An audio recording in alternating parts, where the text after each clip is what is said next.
Testing. 1, 2, 3. Hold on. Move this a little bit. Okay, what is good, everybody? I am back, and this is a special live stream, a courtside views beyond sports. And today, I want to focus on the anime world, right? We don't normally talk about anime that much on the podcast. We normally do movie reviews. But I want to talk about the anime because we're not going to really have enough time to sort of fit it in a regular podcast programming. So, as you can see from the thumbnail, Black Clover, Demon Slayer, Vinland Saga. I'm going to give you guys my review of those projects. I will start with Demon Slayer since it's the most popular, and then we'll go to Vinland Saga, and then we'll go to Black Clover movie. I've seen all of them, and I enjoy all of them. You know, they're some of my favorite series, and it's very popular. So, starting off with Demon Slayer. All right, so this was a bit of a controversial season.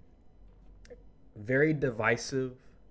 Not because of just, there's a lot of adult content. No, it's because of, let's say, people on Twitter, in general, YouTube, you name it, weren't very fond of the story and the animation of Season 3 of Demon Slayer, Swordsmith Village arc. And I am one of those people that was a bit disappointed at the direction of Season 3. Doesn't mean that Season 3 wasn't solid. It was still good. But it was definitely a downgrade to Season 1 and Season 2. There was pacing issues. I felt like some of the scenes were dragged out way too long. It felt repetitive, just the style of storytelling that we've gotten accustomed. And that was a big sort of problem that I noticed with this season of Demon Slayer. I thought that Upper Moon 5 and 4 weren't very compelling to me compared to previous seasons with Daki and with Gitaro. Those two demons from Entertainment District arc, I was very enthused. I was very intrigued by their just story in general. And also with, for like a few episodes, Mugen Train with Akaza. I really like Akaza as well, although they didn't really go in depth into his backstory. They will in later seasons, but I really enjoyed Akaza as well, his personality and his fighting style. But anywho, when I mean by pacing, I think I already talked about it a little bit, but just to clarify a little bit more, what I mean by pacing, it's, okay, how long are you going to spend on one scene? Are you going to do a slideshow presentation? Are you just going to have us keep looking at the person's eyes for like 15 to 30 seconds for a long period of time? Like, it was a lot of freeze framing involved. And Demon Slayer does that a lot, but I think it was more, you see it more often in this season. I think one of the reasons why is because, one, we're getting close to the source material of Demon Slayer ending. It's only about 200 chapters per se. And so this arc in general, I think it wasn't a very long arc. So just like if people who ever watch One Piece, they'll know that the source material in general, they're going to try to stretch it out however they can. And a lot of times what they'll do is that they'll slow down the action scenes per se. And that's what I noticed a lot when it came to Demon Slayer. And another thing, it wasn't just the demons that I wasn't really enthused with. It was also, I would say, the Hashira as well. Mashiro, I think that's his name, and Mitsuri. I really enjoy mystery, but what I was disappointed with is the fact that we didn't get more of her, and she didn't really show her face that much until like episode 8 or 9. So I was very disappointed. And Mushiro, he just, his demeanor, his attitude was very bland. It was very just nothing I can really get enthused about. I think the backstory episode was one of the best, probably top 3 episodes of the season. I really enjoyed that. Really sort of helped Mushiro's character, because I was getting very bored every time I saw him on screen. I felt like I was about to go to sleep, and so that backstory of Mushiro and his family dying, his father, he was trying to I think it was getting some medicine or whatever, some herbs for his mother who was about to die, and then his father falling off a cliff or something, slipping off some hill or whatever, and dying with their mother as well, and then Mushiro's brother also dying at the hands of a demon. I thought that was a really good episode. Although I will say that some of these backstories in Demon Slayer are, again, I'm using the word repetitive. I'm like, okay, bro, like I get it. He became a Demon Slayer because of the demon and blah, blah, blah, blah. Demon killed his family.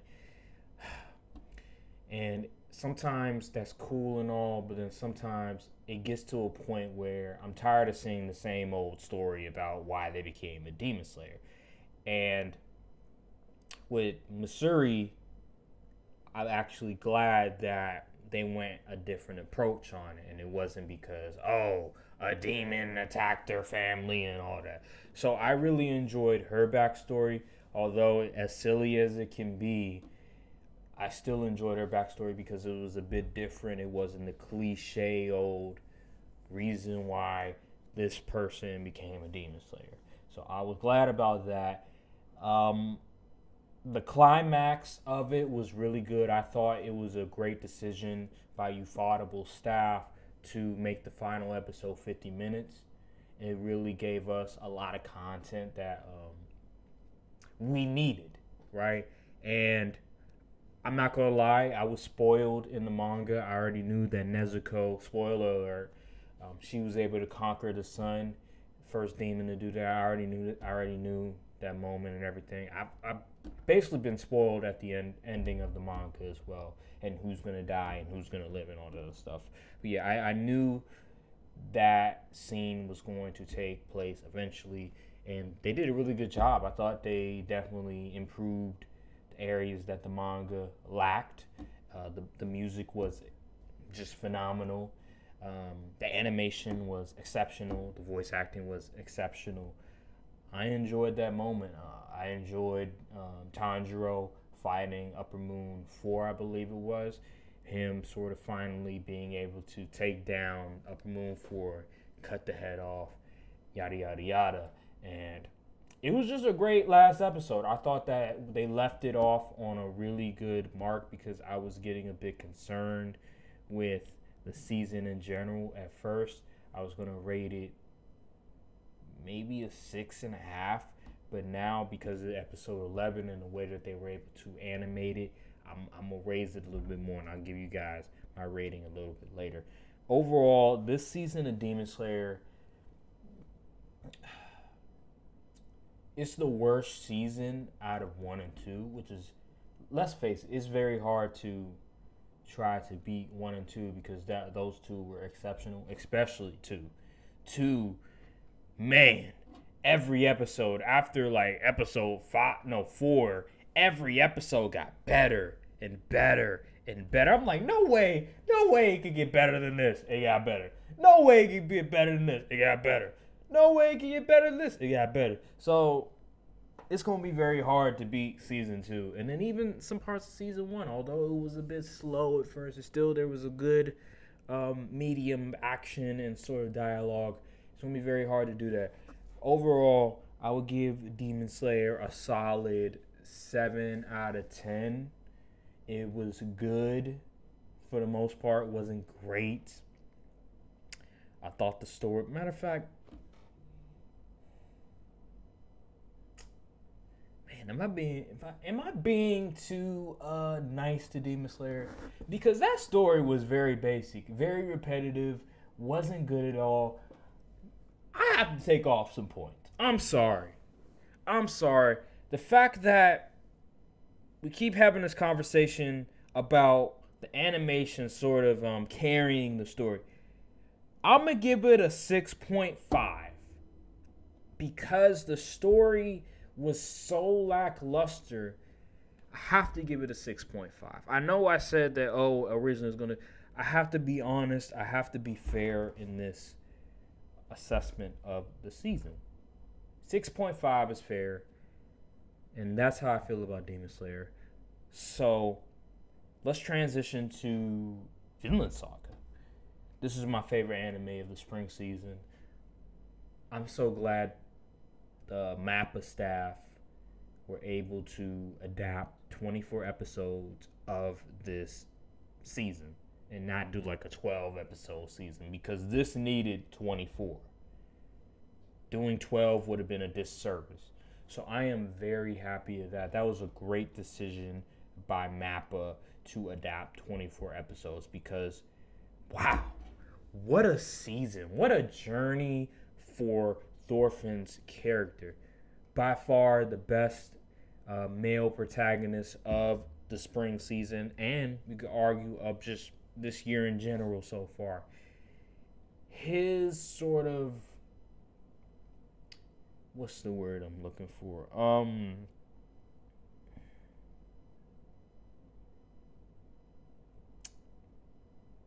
His character development, I'll just go with that. His character development throughout season 1 and season 2, it's unbelievable. One of the things that it just hit me was when the last episode aired and he finally was able to reconnect with his family again. And they were in the house. He was telling them his story for the past decade and so. And it hit me that, we watched this guy, all the stuff he's telling his family about, we literally witnessed it all. That just lets you know just how well written the story was. The fact that all the stuff that Thorfinn is telling his family, just his dad dying, him becoming a warrior, right?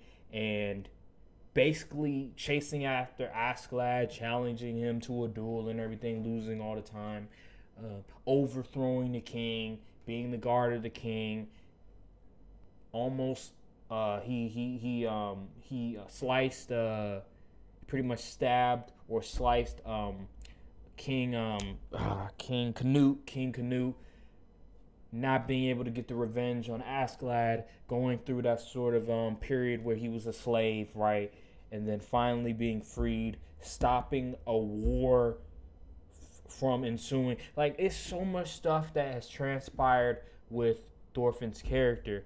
And when they got to that part where he was talking to his family about it, it just made me realize, damn, we really witnessed Thorfinn's transformation from this killer, from this guy that is full of rage, to now a person that is trying to find peace, trying to find a solution without conflict, using your words instead of using your fist and using your sword and your weapon.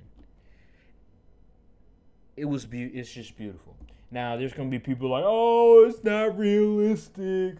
Him stopping the war, talking to Jutsu, Naruto. Well, anime isn't supposed to be realistic. That's number one. And number two, the whole idea of the author writing that is to show a different way to go about resolving things.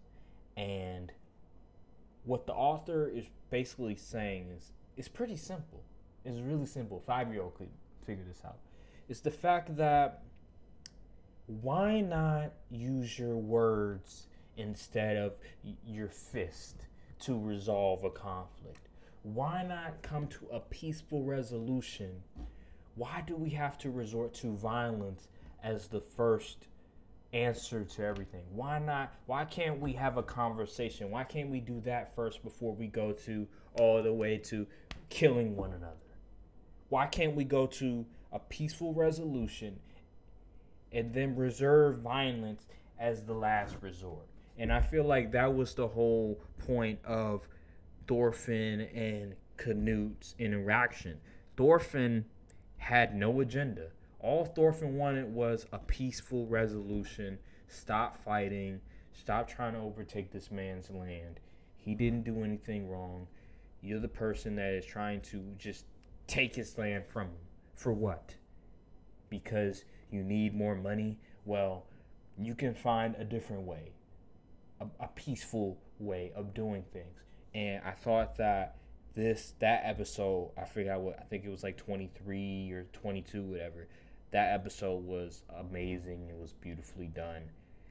The entire season, it was very slow paced. I'm not gonna lie. The farm arc, whatever, the first maybe 7 episodes, 8, 9 episodes. I'm not gonna lie. I was like, bruh, I get it. You want to flesh out Thorfinn's character. It's about Thorfinn at the end of the day. But man, at the expense of the overall story, I get it. You're doing a great job in sort of writing Thorfinn's character. But what about everything else? What about the progression of the overall story? And that was one of the criticisms I had, is that how slow paced it was. The fact that there wasn't a lot of progression. It felt like we're just standing in the same place, right? And it was just Thorfinn at the farm going through a midlife crisis mentally. Einar, I think that's his name, Einar or something like that. He was another character I really enjoyed. That first episode was just so tragic. I thought that was easily a top 3 Vinland Saga episode. That first episode was amazing.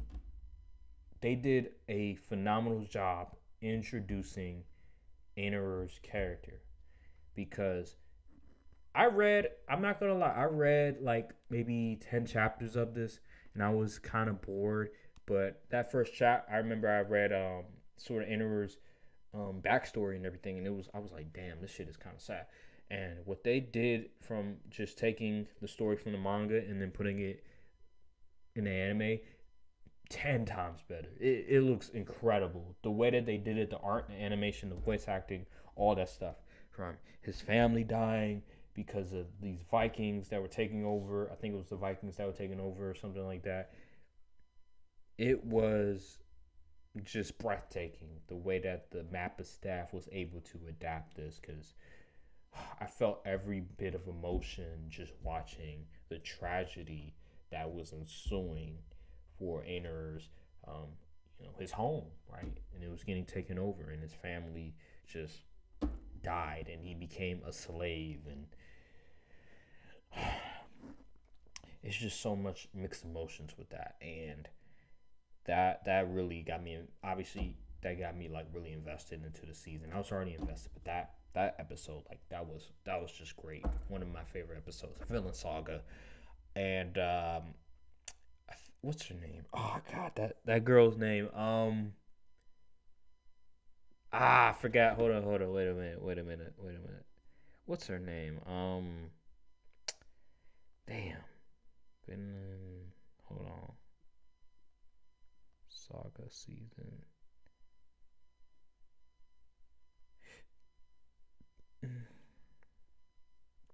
I know her name starts with like an A. I forgot her name, bro. Like, what's her name? Damn, where the fuck? Hold on, bro.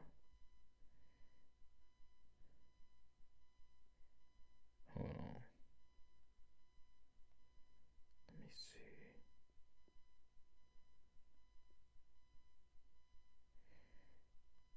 Vinland Saga season 2 characters. Give me a second, guys. Hold on. bro. That is not what I want to see.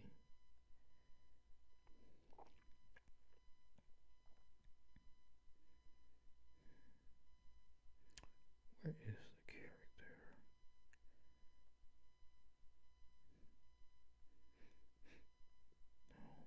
No, where is it?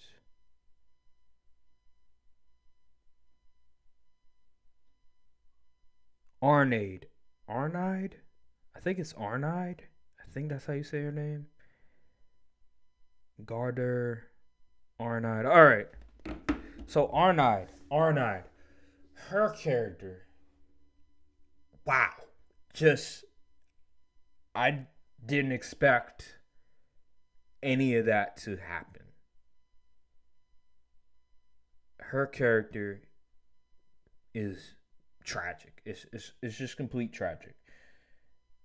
The way that the author writ her character. At first, I was in disbelief. I was angry that the author decided to kill her off. I thought that wasn't necessary. But then I had to take a step back and realize something. One, she's a slave in the times, during those times.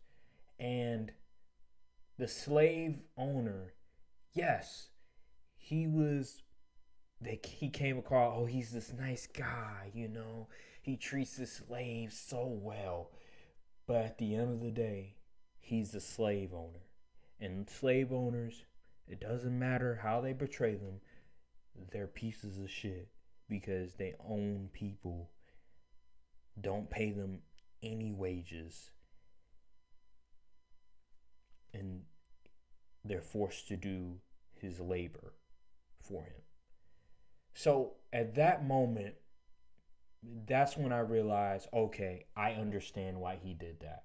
Because he wanted to show that, no matter how nice the slave master may seem, at the end of the day, he's a slave master, a piece of shit. And he could do what the hell, back in those days, could do what the hell he wanted to because he owned those people for whatever reason. And I hated that she had to die because of it, but I understand why he did that. At the end of the day, this is not a series that is supposed to make you all joyous, all happy all the time. No, this series is realistic, it's tragic, it's a lot of blood, it's a lot of death, and I understand that. I understand what I signed up to. And seeing her getting beaten to death pretty much, I was sad. I was very sad, especially with what happened to her husband, Garter, I think that's his name. I think that's how you spell his name. Don't laugh at me. I know, listen, these names, they're weird, all right. Garter, I think that's his name. Where he died, he was a slave after her homeland, right? They were fighting for, I forgot what, I don't know if it was copper. It was something, right? And she told her husband, like, we're good, like, we're straight. And he was like, you know what, let's get this stuff because it can make this our land even more valuable, even more rich. And them losing that war and him becoming a slave and her becoming a slave and their kid being taken away from them, it's just such a tragic backstory. And I just loved her character as well, and just the way that they were able to sort of present just her side and her vulnerability and all that other stuff. And she was pregnant with the slave master. What's his name? Damn, let me find his name.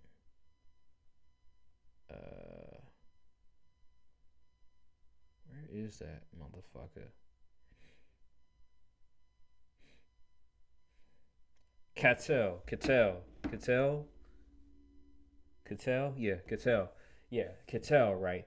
She was pregnant with Cattell, and he beat her to death because she tried to run off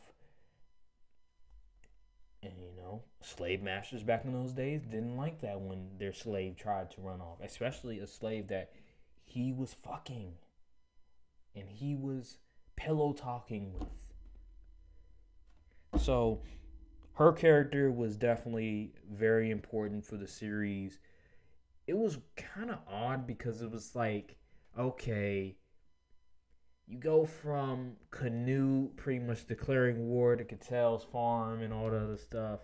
And then on a side note, we have um uh her name Arnade and Garter and Snake going at it, right? And Thorfinn and Aner trying to protect her and stuff like that. We have that on the side as well.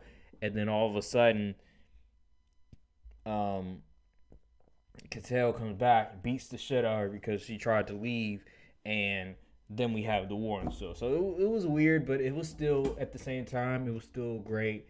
But it was just weird how they just had like, oh, they came from this. Oh, here's this coming, and then all of a sudden, oh, then we have the war. Like, okay. Anywho, but yeah, Thorf. Like at the end of the day, her character was great.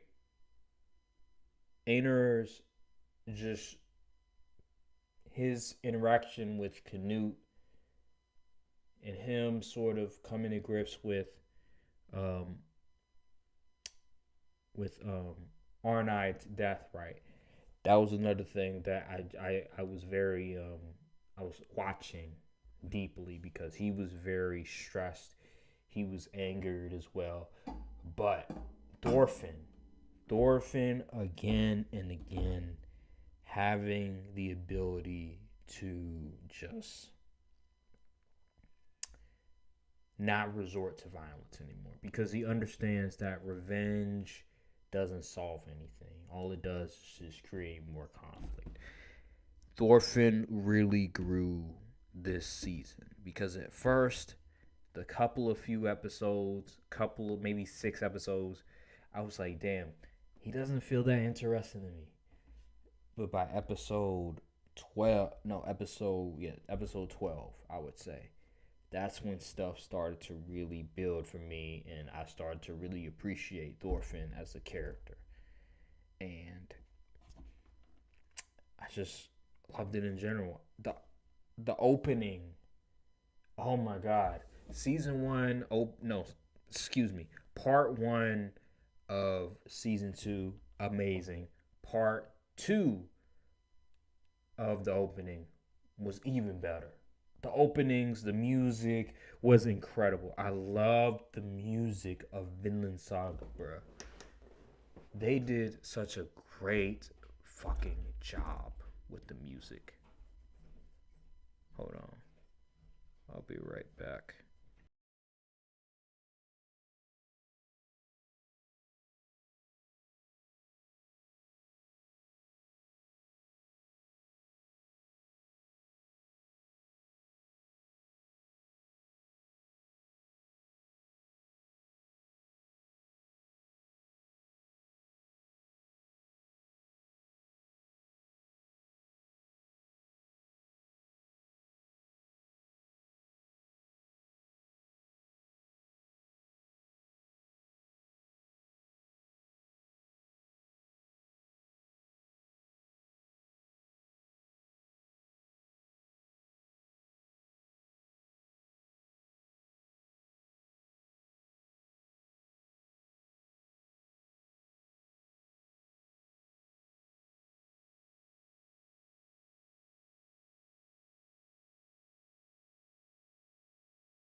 So yeah, back to what we was talking about. So yeah, season 2 of Vinland Saga opening part 1 and part 2 was phenomenal. The music and everything was just great. I loved it. The the closing, great as well. The visuals, the aesthetics, I enjoyed. Specifically part 1. I loved part one's closing. Like, honestly, part one's closing, like, that really gave me goosebumps. Because it just,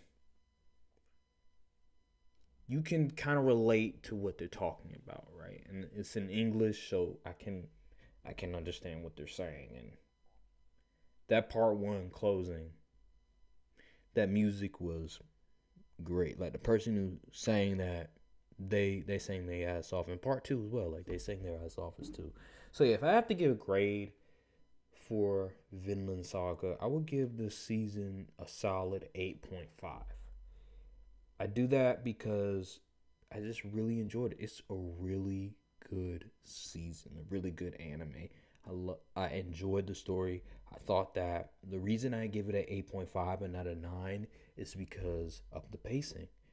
I felt like they dragged it out a little bit too much. It should have been a little bit more going on.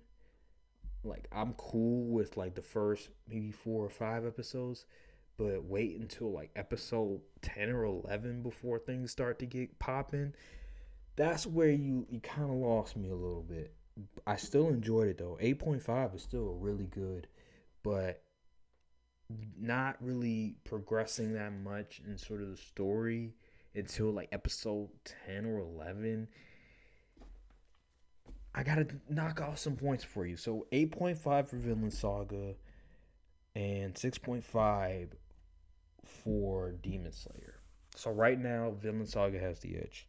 So my final review is Black Clover.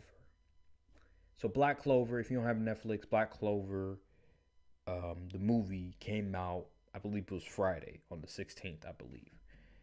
So this movie is a tale of two halves. What do I mean by that? The first 50, I would say the first half of the movie, I didn't really like it. I'm not gonna lie.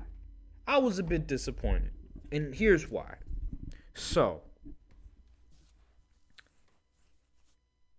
the beginning of the movie, they showed a flashback 10 years before the present day, where Julius, Yami, and the other soon to be captains, now they're captains, they fought Conrad and they stopped him from basically doing what he did in the movie.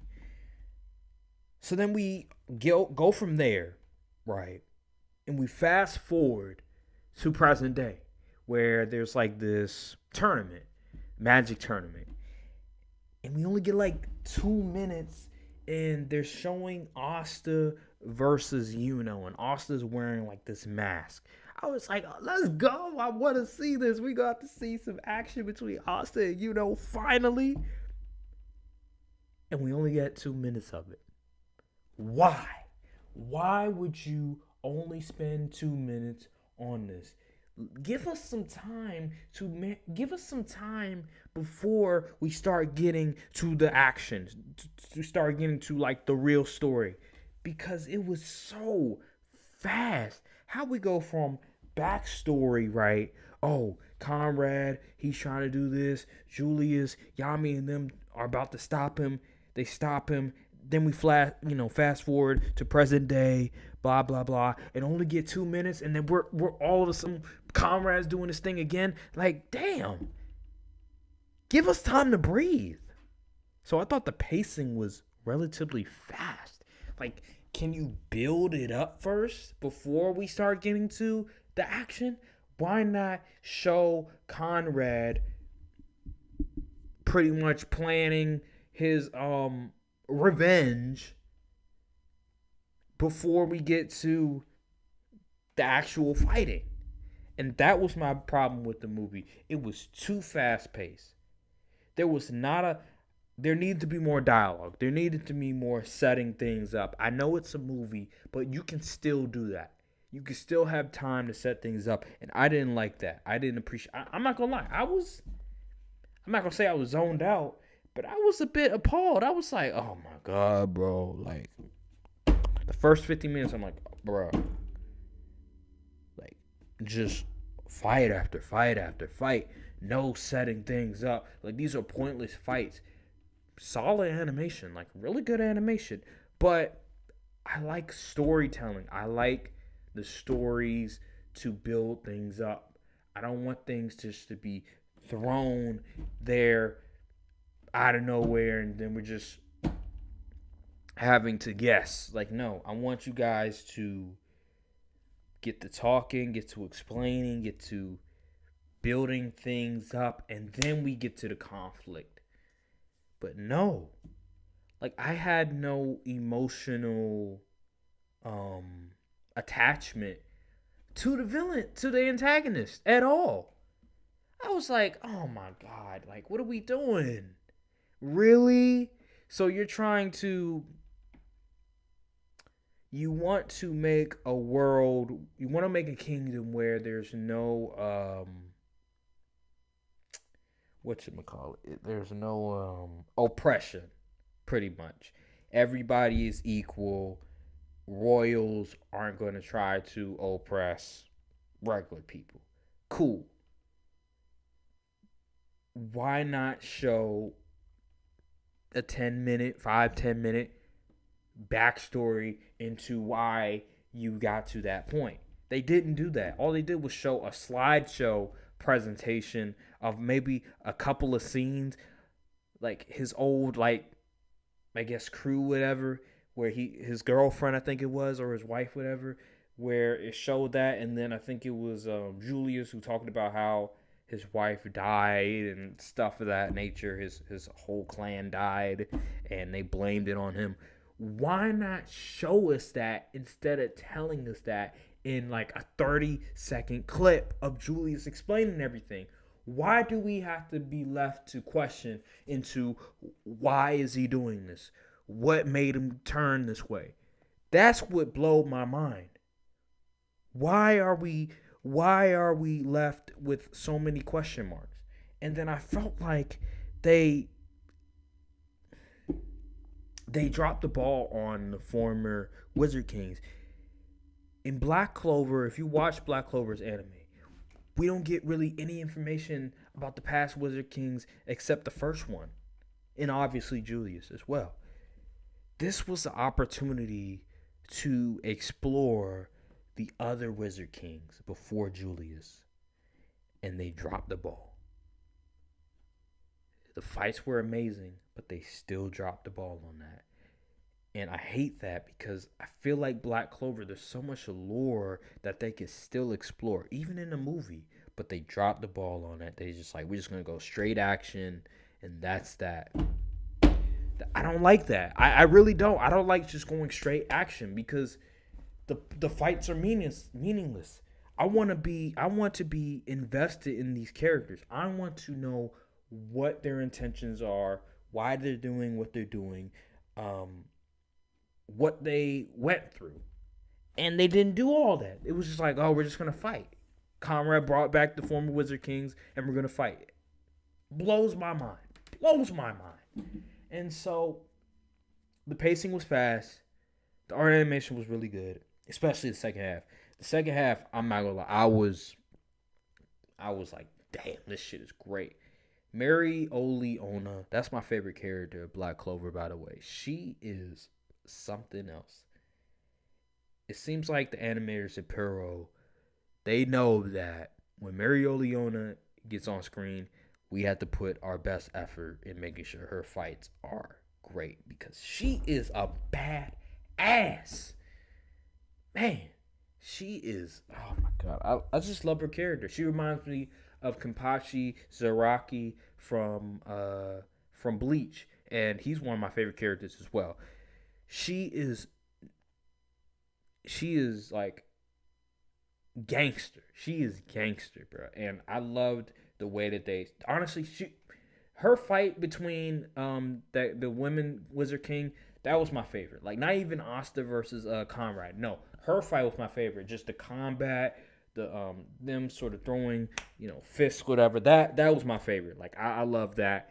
And Conrad's ability to sort of open, he has like this, I guess he can open like doors, whatever, open whatever with like this key. I guess that's his ability. It's cool. It's cool. But again, the story was very lackluster. I was disappointed in that. It was still very entertaining. The fights were just entertaining as hell. I thought that Nozel and what's his name, Flagoyan or something like that, they were kind of no show. They didn't really do much. Yami, he showed some moments. He was there. He had some moments. He didn't really like outshine anybody, but he did okay. But Marioliona and Asta were the stars of the show. Like Marioliona, she went toe to toe with one of the former Wizard Kings. That just lets you know. I think in the anime, I think she was a Wizard King candidate. I think she still is a Wizard King candidate. And I think after Flagoleon, his disappearance, she became the captain. She's badass, bro. Like, man, oh God.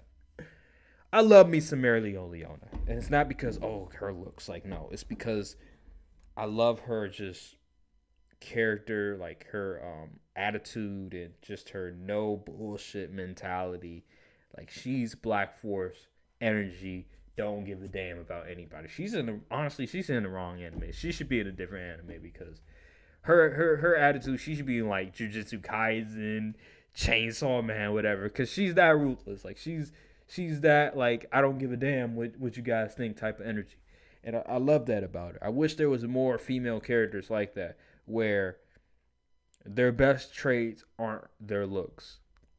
Their best traits is their personality, not their fucking looks, not their tits or their ass. It's their personality. And they're not no damsel in distress.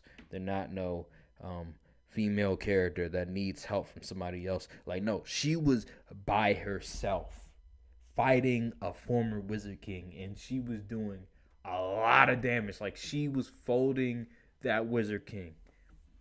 Can't say enough about Marioliona. They did great for her.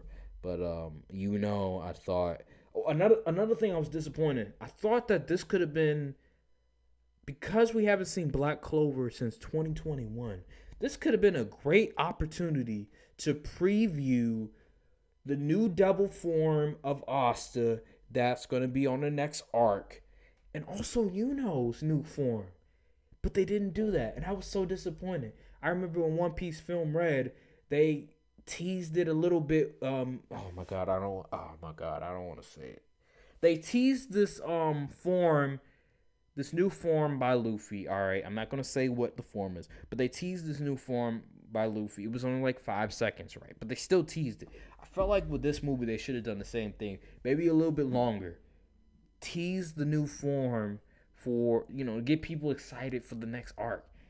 Don't just go back to their forms from the previous season. Like it was just a missed opportunity. Especially if you're going to face former Wizard Kings. Why not show Asta's new form before we get to the new season? Why not show Yuno's new form before we get to the new season? Because we don't know how long it's going to be until the new Black Clover season. It could be 5 years. It could be a long time. Because Bleach, my guess is here's what's going to happen. Bleach 1,000 Year Blood War. They're not going to start adapting Black Clover until Bleach 1,000 Year Blood War is gone.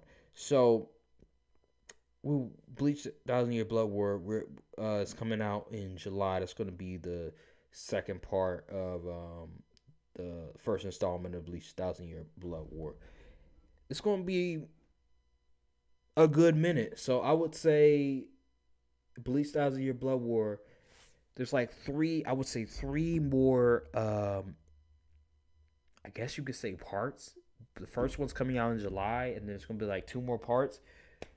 Dude, that means we're probably gonna have to wait maybe a year and a half, 2 years before another Black Clover project. Why wouldn't you show us the new form so we can get excited for the next arc of Black Clover? Another missed opportunity.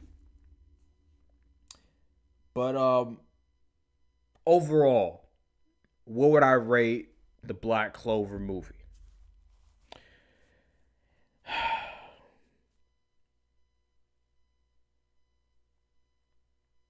I'll rate it a 7. And you're like, Aaron, but you rated Demon Slayer a 6.5. I rated a 7. Here's why. I thought the voice acting was amazing. I love the music choice. Black Clover has some amazing music, background music. The music choice in certain scenes, they did a really good job. The art animation was top tier. I really enjoyed that. Because the art animation was fire, the music was great, the voice acting was great. Although the story, I thought they left a lot to desire, the art animation was just so fucking good, and the conflict between Conrad and Asta, Leona, and the other Wizard King, and some of the other fights, I'll give it a 7. It was a good movie. I was entertained. I enjoyed it. For a movie, I will give it a 7. If this was like an anime, then it'd be a different. If this was like a season, that'd be a different story. But because it's a movie and it was like an hour 50 minutes, you don't have as much wiggle room. Let's say a season. So I give it a 7. It was good. It was solid, above average, but it wasn't great. It didn't, make me just go, oh my God, that was the greatest thing ever. It wasn't Jujutsu Kaisen 0. It wasn't One Piece Film Red. You know what I mean? It wasn't those movies. But it was a solid movie. For Black Clover, it was a solid movie. And I've never seen Black Clover that well animated consistently. I've never seen Black Clover that well animated from art and animation perspective. I just haven't. And so that was great to see. And yeah, so just conclusion. Vinland Saga, number 1 at an 8.5. Number 2, Black Clover movie at 7. And then number 3, Demon Slayer Season 3, Swordsmith Village, 6.5. So yeah, that'll do it on really the my reviews of those series. I'm gonna do more of these more often. I don't know if it's gonna be live stream. It'll probably be live stream. But yeah, hope you guys enjoyed this video. And yeah, just stay tuned.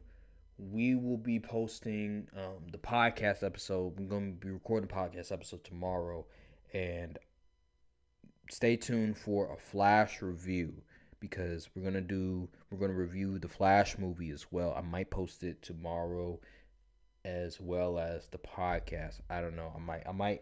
I don't know, because I want to post these reviews as well. So I might have to push back the Flash movie review until maybe Thursday, but we'll have to see. Just stay tuned to that. Tomorrow the podcast should be up, not for this, but for the regular sports podcasting and everything like that. So check that out, and I'll see you guys later. Thank you guys for watching, and peace.